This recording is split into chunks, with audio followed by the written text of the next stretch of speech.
Every age that's been considered a golden age has had a flourishing of art. Except, of course, the golden shower age, which no one was proud of, except maybe the Germans.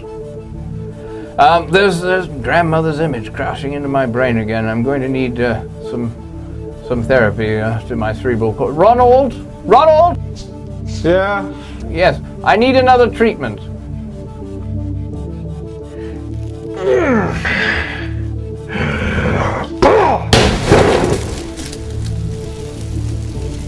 Now, that's comedy. Subversion of expectations through comedy. Now, some would be amused by this watermelon tomfoolery and pay $50 to see a sort of thing like this. I call that period the idiot period, which continues to this day. And speaking of, here's a piece I really liked.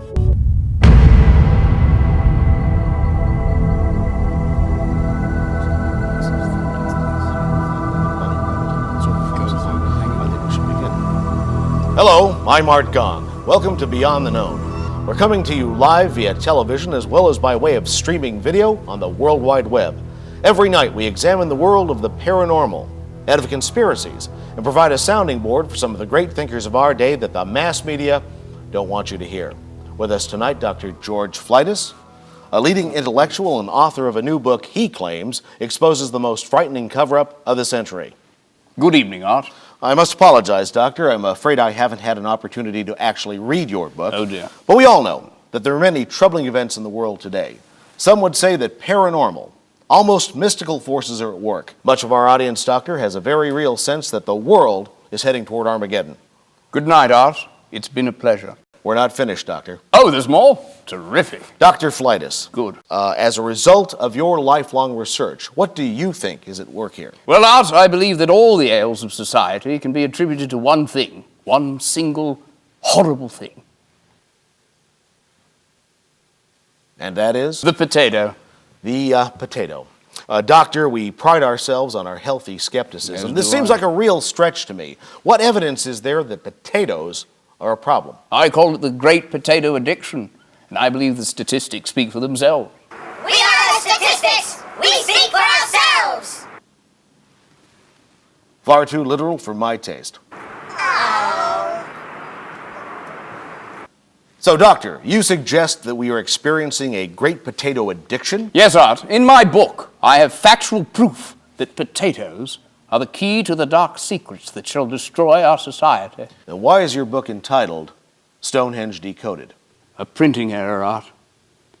And it seems to help the sales. Come on, how can potatoes be dangerous? They contain no toxins or carcinogens and have been accepted as harmless for centuries. There are no facts to back up this hypothesis. Or are there? Yes, well, perhaps it would interest you to know that 99.9% of all adult criminals currently serving sentences of 10 years or more have eaten potatoes at some point in their lives. Fact! That, yes, Doctor, that certainly is a fact. It but is indeed. You mean to say that they lead a life of crime because they've eaten potatoes? Many of them were casual potato users. Have you linked the potato to death in all cases? No, but my research has found that of those people, potato users, born between 1900 and 1920, regardless of age, race, creed, sex, religion, known to have eaten potatoes, there's been an eventual 100% mortality. Fact! I cannot argue with those facts, Doctor. Nor should you. Potatoes are harmful and bring almost supernatural bad luck to all those who eat them. How so? Well, for instance, 96% of all people killed in car accidents last year had eaten potatoes at some point. Fact! They must be stopped like the creeping malignant tuber. They must be excised. I see. Doctor, let's assume for a moment that potatoes are at the heart of our problems today. Oh, are they? Good Lord. I understand that you have prepared a demonstration of how potatoes can be dangerous. Oh, yes. This is Miss Eifling Trapeza, my assistant and au pair.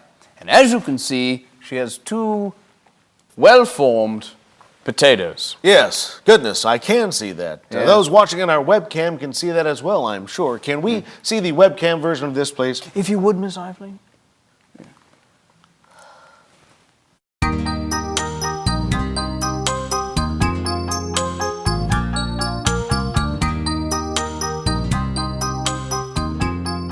Those two look enticing, don't they? Yes, delicious in fact. Well, I can assure you they are. There you have it. A swath of death follows in the wake of the potato. This sort of incident's not isolated, I assure you. You're shooting people at random? Oh, yes. Yes. Yes. Yes. Yes. Yes. Yes. Yes, there's been many instances of projective death in relation to the potato, and of course the Lincoln-Kennedy parallels. Yes, the Lincoln-Kennedy facts are well known and chilling. Yes, well, perhaps it would interest you to know Kennedy was shot by an actor and potato user named Mr. Boothjohn. You see, Mr. Boothjohn played a French fried potato on television. He got him on the grassy knoll with a spud gun. I've never heard that the second shooter was identified as Mr. Boothjohn. Oh, yes, I call him that. Yes. And in another eerie coincidence, you see, Lincoln was shot by an actor, potato user, named Mr. John Wilkes Booth. You see, he shouted out, "Sic temper tyrannis," the letters of which can be rearranged to say, "Do you want fries with that, Mr. President?" if the room you're in is sufficiently dark. Well, Doctor, your facts are beginning to convince me that there is something to this great potato addiction. Yes. It's always a pleasure and an honor to have people who can back up their theories with facts. I also understand that you earn your living as an expert witness for the defense in criminal court cases. Yes, I do. I also do erotic pet photography, though no one has asked me to. You see, I often get these two Pomeranians in rage. Well, we're out of time. Thank you for joining us on Beyond the Known, Doctor. Next week, we join with Dr. Cindy L. Cantilla as we examine the other subversive forces at work, very seriously, in my pants. Good night.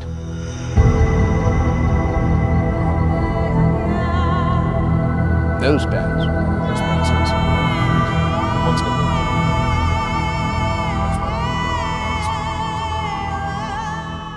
Of course, statistics are like a bikini. What they reveal is suggestive, but what they conceal is vital.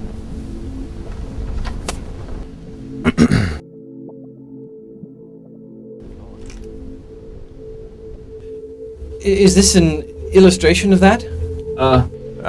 No. Could you come back in about half an hour? Actually, 2 hours. So, Doctor, is there anything in the McFlap core sample that can tell us of the origins of comedy? Well, no. Actually, we did find this ancient piece of shoe, which through carbon online dating, we placed in the late Cretaceous period, about 85 million years ago, which with further testing we were able to match to a sample that we found in Utah at the Jurassic Institute, actually, of technology. It tells a compelling tale. Oh, do you know anyone from the Jurassic Institute of Technology? No, I don't drink anymore. But comedy, of course, is funnier in the dark.